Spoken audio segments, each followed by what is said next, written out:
Just file for divorce. I don't want the kids." With those harsh words, my husband left the house, leaving behind our 3-year-old twins and our newborn daughter. I had a hunch for some time that he was cheating, but with childcare and work, I had no energy to confront it. "I can't do this anymore," I thought. Just then, one of the twins clung to me, saying, "Mommy, we love you." The beloved children looked up at me with worried faces. Despite my anger towards my husband, something snapped in me at that moment. Well, I'll just file it, I thought. I immediately signed the divorce papers with a smirk. He's the one who's going to be in trouble. He doesn't realize how much I've been supporting him. Unknowingly, he had begun his descent into hell. "I'll be home late again." How many times have I heard that? My name is Iris. I'm 34. We got married 4 years ago, and he was 2 years younger, which led me to spoil him at first. The following year, we had twin girls, and 3 years later, another daughter. His return home began to get extremely late around the time our last child was born. "I hope the third one is a boy. I've always dreamed of playing catchball with him," he said. He was excited during the pregnancy, but his attitude soured as soon as he found out it was another girl. At the hospital, he grimaced upon seeing our newborn daughter. "She doesn't look like me." "She's not cute," he said. At that moment, intense anger welled up inside me. How can you say your own child isn't cute? Maybe he was already considering divorce by then. Even after I came home from the hospital, his sulkiness continued. He barely helped with childcare. Show a little interest in the kids. If you're short on hands, hire a babysitter or something. You've got savings from your job, he told me. I worked at a top-tier company, earning significantly more than most women my age. On the other hand, my husband struggled to keep a job, often quitting before I even noticed. Perhaps he was envious that I was more successful at work. At the time, he was also doing temporary work, unsure of how long it would last. I didn't expect any financial support from him, but I wished he'd at least fulfill his role as a father and spend some time with the kids at night. "What a hassle," he muttered when I asked him to help. When he did so reluctantly, and my daughters were bored with his half-hearted efforts. He somewhat realized he wasn't being embraced by them, which he didn't like, leading to a terrible, vicious cycle. Then one day, he stopped helping with the kids altogether. "I'm tired from work. Let me rest on the weekends," he said. On weekends, he either stayed in his room or went out with someone. "I have to work this holiday. If you don't watch the kids," I started. "I have plans too. See you," he said, leaving without listening to me. I couldn't leave the children alone at home, so I often had to ask for a babysitter at the last minute. If it continued like this, it would surely destroy our marriage and negatively affect our children. Thinking this, I decided to talk to my in-laws the next day. That's just how husbands are. A wife needs to be patient. More importantly, could you do that thing we talked about last time? My visit to my in-laws ended with them ignoring my concerns and asking for favors. My parents live far away, so it's hard to meet them. I felt guilty even calling them, not knowing who to turn to. "Hey, make dinner," my husband greeted me in the evening, dressed in pajamas, with the house a mess. The kids, bored playing with toys, instantly smiled upon seeing me. "Where have you been all this time?" he asked. "I had to stop by the in-laws for a bit," I replied. "Hurry up and make dinner. I'm starving." "If you've been home all day, couldn't you do some laundry or clean the bath?" I asked. Hearing this, my husband snorted in amusement. I decided not to do anything for someone who doesn't show gratitude. "What do you mean?" "I cleaned the bath yesterday, and you didn't thank me." "Didn't I say thank you?" Not that, I mean like at least $100, he said, stretching out his hand, gesturing for money. What is he talking about? I must have looked distant, tired, and irritated. I pulled him aside to the bathroom so the kids wouldn't hear and retorted. I am working, doing the chores, raising the kids. All of it. And you have never thanked me. That's a wife's job. Then what's your job? I asked. I work too, he replied. He barely earned $1,000 a month and did nothing around the house. Our argument lasted about an hour until, "Mommy, I'm hungry." My daughter's call snapped me out of it. My husband left in a huff, but I ignored him and rushed to prepare dinner. During these tense days, I discovered something. My husband is cheating. I confided this to a colleague from college. She had divorced due to her husband's affairs and advised me to gather evidence immediately. To tell the truth, I noticed my husband's affair quite some time ago. Just before our youngest was born, I noticed a sweet fragrance on him. He was wearing perfume. When I casually asked him about it, he broke into a sweat and started stuttering. In addition, he was coming home very late, talking less and less, and his attitude towards the children had changed. There were many signs, including the disappearance of intimacy. But what really convinced me was a certain event. "There was lipstick in the pocket of your jacket," I said. "It's mine."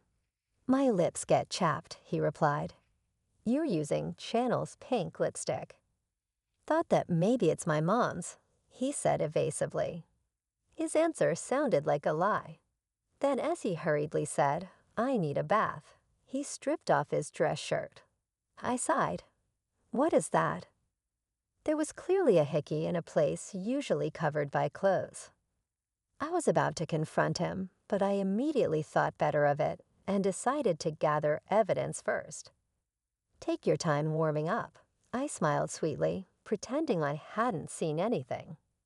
The next day, coming home late from overtime, my daughters were already asleep, and the room was wrapped in silence. "We need to talk," he said. Only the dining room light was on, and there he stood, holding a piece of paper. "I can't take this anymore. Let's get a divorce." "What?" "Just file for divorce. I don't want the kids." Without waiting for my response, he handed me the divorce papers and left. "Mommy." The sound of the door closing woke up the twins, who looked at me worriedly. "It's okay. Sorry for waking you." Though I told my daughters it was okay, it clearly wasn't. He's reached his limit. That's my line. And what does he mean he doesn't want the kids? Mixed emotions swirled in my head, and I hadn't even noticed the tears streaming down my face. "Mommy, we love you."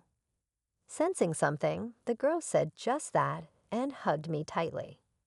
At that moment, I came to my senses. I can't go on like this. I can't worry these little girls. I realize that as long as I have my children, I'm happy, and this is what I should have done from the start. "Well, I'll just file it," I said with a blown-out look on my face. My daughters smiled, and we all slept soundly that day. The next day, I filed the divorce papers first thing in the morning and called a certain person. "Yes, please go ahead with it. It's my husband who will have trouble." The person on the phone listened to my story and took action. This was something I had considered before. If my husband betrayed me, I would end everything we had been doing. If that ruins his life, it's none of my business. 3 days later, "Iris, where have you been?" Waiting for me as I returned from work were my in-laws and my husband. My MIL was furious, my FIL pale, and my husband seemed clueless, dragged along without understanding the situation.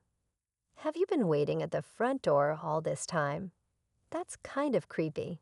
This is no time for that. "What is this?" My MIL thrust a letter at me. It was a notice from a lawyer. I could see that much. Her face was tomato red as she raised her voice, I need to pick up my daughters, so excuse me."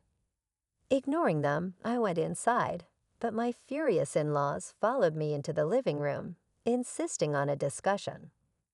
"Why would you suddenly send this? I don't understand." "You would understand if you read the letter, wouldn't you? Using a lawyer. How cowardly."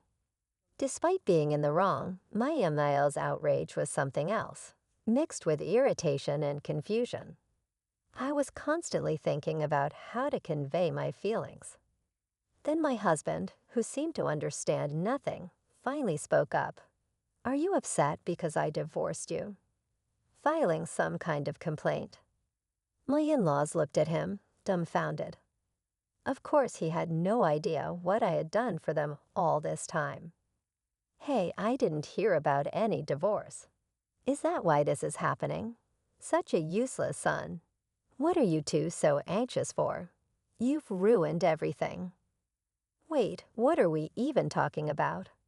As the conversation between them went nowhere, I watched coldly as my MIL slammed the table. "Why did you divorce Iris?" "Ah, well, that's my husband."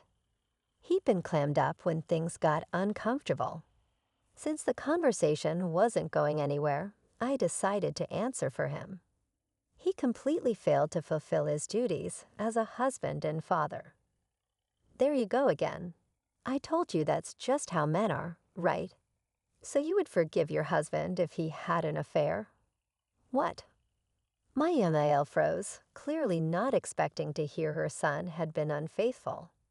My husband tried to interject, but a sharp glare from me shut him up. Then, oddly, my father-in-law started defending his son. "A man's affair is just a fling. It's not a problem." "This is pointless. Please leave. For communication, it will need to go through my lawyer." "So what are you talking to a lawyer for now? You agreed to the divorce, right?" My husband was confused, clueless about what was going on. Agreeing, I filed for divorce straight away. Then what is all this about? While arguing with my husband, my mother-in-law suddenly started crying loudly. "Paying $56,000 in one lump sum is impossible." "What large sum?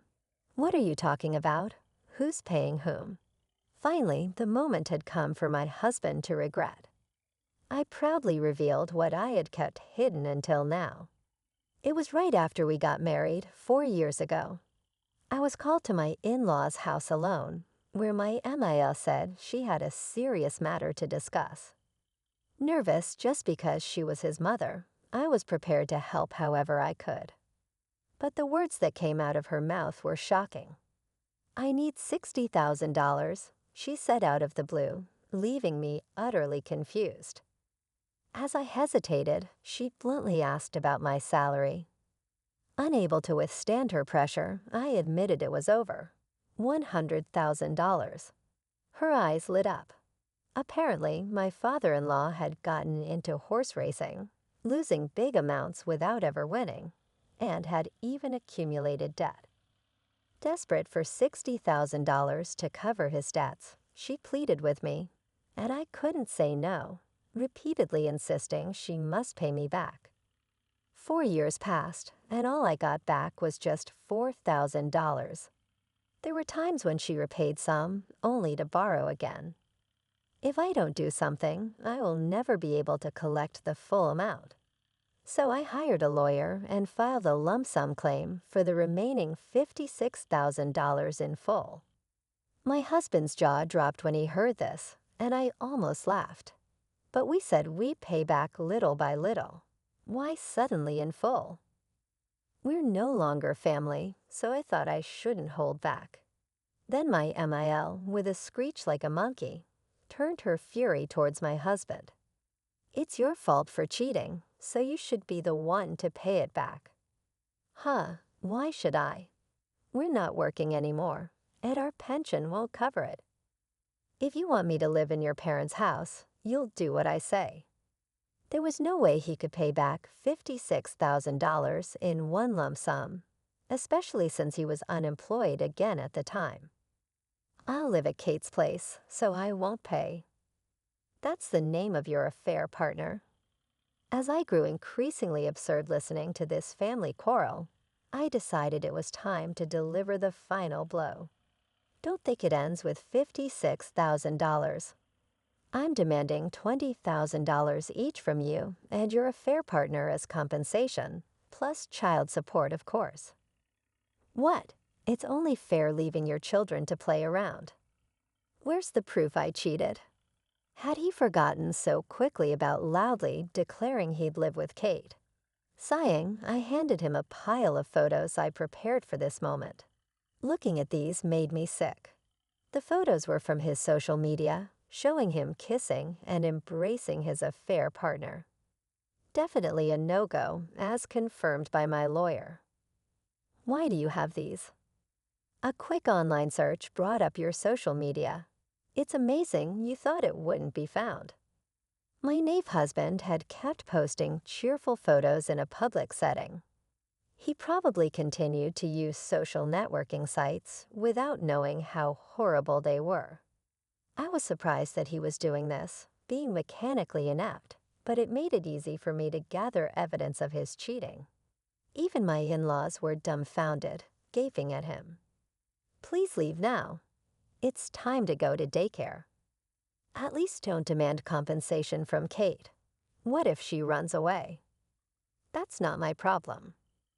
With no resolution in sight, I forcefully kicked the family out. Open this. Help me. I didn't know about the debt. I could hear my husband yelling through the door for a while. I'm calling the police. I yelled, and the three of them shrugged and left. A year has passed since then. After paying me the compensation, the affair partner disappeared. Because of this, my ex-husband had to live at his parents' home, where they incessantly demanded he cover the $56,000. He ended up borrowing from shady lenders. While he managed to pay that off quickly, he still owes $20,000 in compensation for the affair and $500 a month in child support. Now he earns his daily wage by doing manual labor from morning to night. The interest on his debt is ballooning, and it might be impossible for him to pay it off in his lifetime. But that's none of my business. Mommy, we're going to be late. Oops, my daughters are calling me to daycare. They're growing up so healthy and strong. That's all the happiness I need.